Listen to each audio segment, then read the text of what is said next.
Today's NDE is from a woman that says she experienced an NDE at a young age that left her having visions later in life.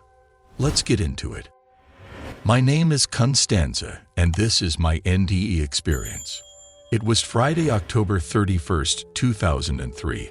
I was 9 years old.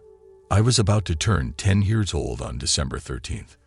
That day I attended my school as usual. It is important to talk about an experience I had as a child where I saw spirits, which I called angels, and they saved me from what could have been a domestic accident, when a huge old heavy double bed mattress almost fell on me when I was 4 years old. This is the first memory I have of such an experience. My parents could not understand how that mattress did not fall on me and how I could lift it out of bed by myself. It was practically impossible for a 4-year-old. If it fell on me, I would probably end up getting hit since there was very little room and a piece of furniture behind me. I always felt out of place. At my school I was bored, and I liked to spend time on my breaks with a nun I frequented at the church of the school I attended. I remember spending hours and hours talking to her about life and how I saw the world. As a child, I used to write books and stories about stars and constellations. I also danced to pop songs and gave concerts for the school students in front of the school church. I never felt I belonged to a religion.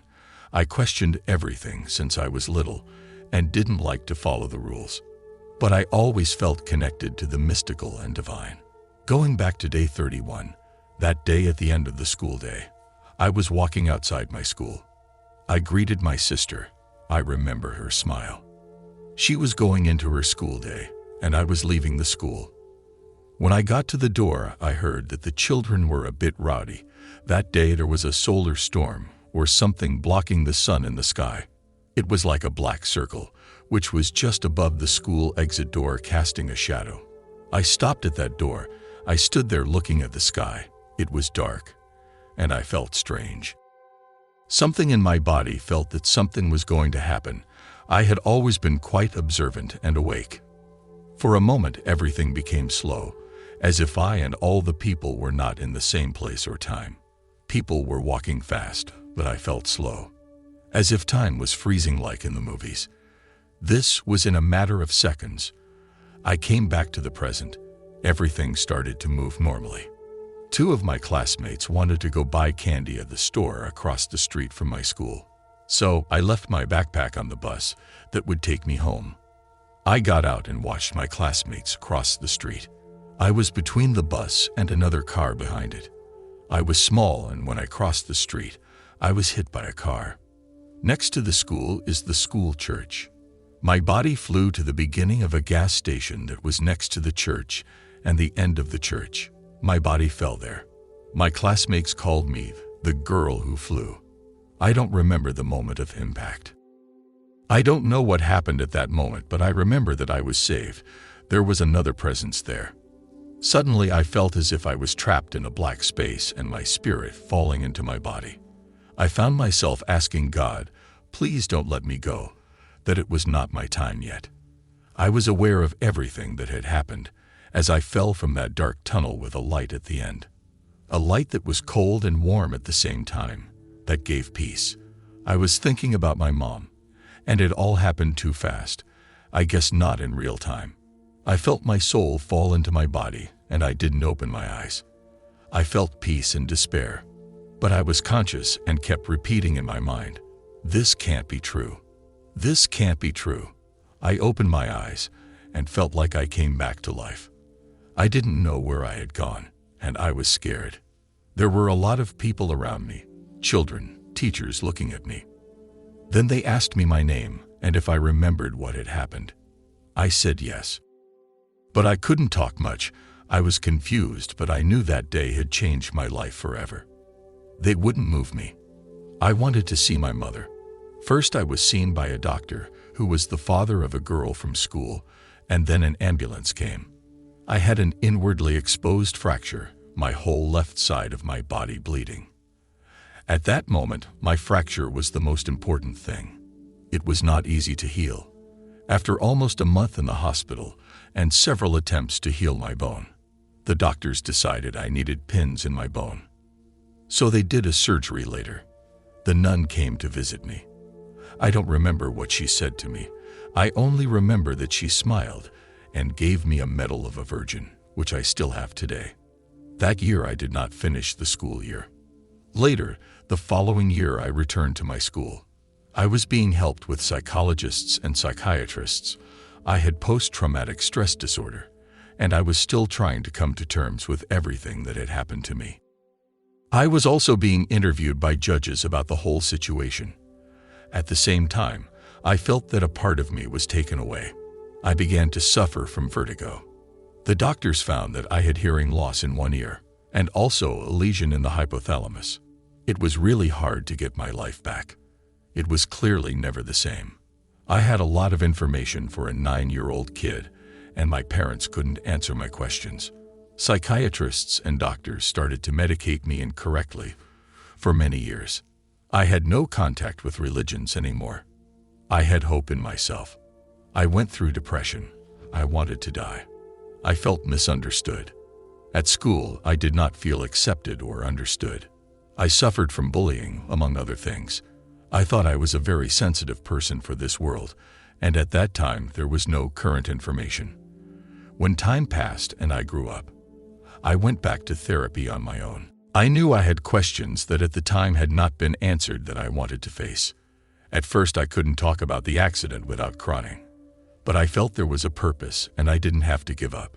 I found a psychologist who helped me really understand my sensitivity, was really kind and encouraged me to look for the answers.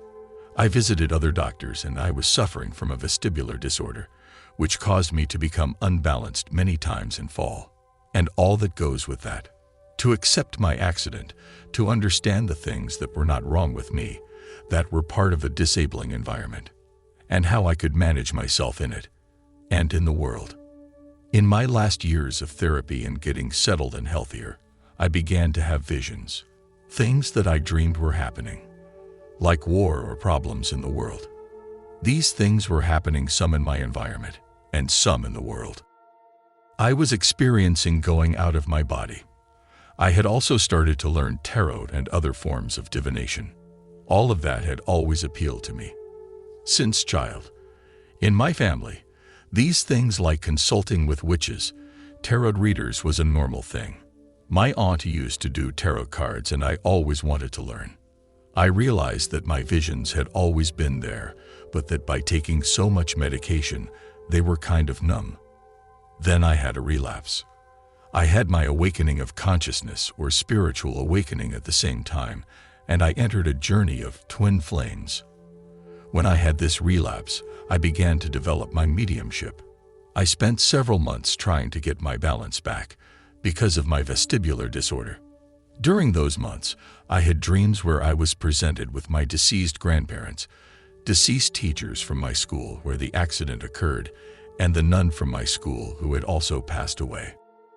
I received messages. I knew things that had happened without having been present.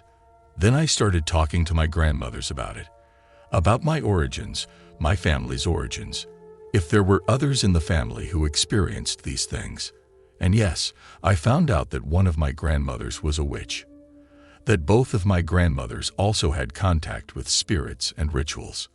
They shared their information with me, and I continued to find the answers through enlightenment or dreams. Past lives were revealed to me, words in other languages that I did not know through writing. My grandparents gave me messages. One day I was very sick.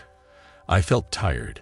The dizziness was back, and I felt like it was going to be my last day. Little by little I felt as if my brain was not oxygenating well. My mother was lying asleep next to me, taking care of me. And I had a revelation. White stairs appeared. I felt like I was giving up. I saw 3 people standing on that staircase, wearing hoods and dark robes. Everything was white, and there was a light behind the stairs. It was probably the closest thing to heaven. At that moment, one of them held out his hand to me and said, "It's not time yet, 333. Again, that happened in a matter of seconds. I came back to me, and I woke up my mom, Agitated, I told her what had happened to me.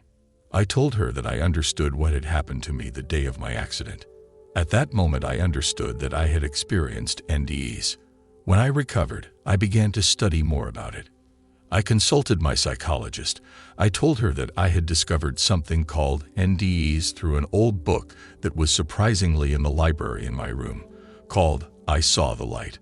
I found it, and it caught my attention. My sister had left it there along with some of her other books before she moved out. I read it and cried. I really felt that this writer could understand my experience.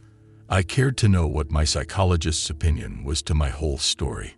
She recommended I watch a series of NDEs when I told her my story, and she told me that there were things that we just couldn't explain. And I understood that what I had experienced was a near-death experience. I felt a lot of comfort from reading stories similar to mine, of warriors all over the world. I felt peace, continued healing, and finished my therapy and came back to myself.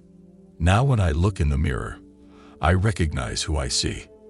I am currently working on my video for my next song about my dark night of the soul. I already released one about my spiritual awakening and the relationship with my NDEs. Many things are incredibly similar. I know the world is awakening, and I know there are new age beliefs. But what I really know and can share is that my soul knows no religion. It knows no divisions. I just know that love is the word, and I want to be close to that. That in the end, it is us and that light. At the end of the road, I saw a light, and the closest thing to that light is the sun. Notes from Beyond Death. I have included a link to this near-death experience in the description for those that would like to research more. It includes a brief question and answer portion that Constanza took part in. Unfortunately, when I searched Amazon for a book called I Saw the Light, I came up with many books with those words in the title but no exact matches. Maybe someone else will have better luck. Until next time, stay blessed.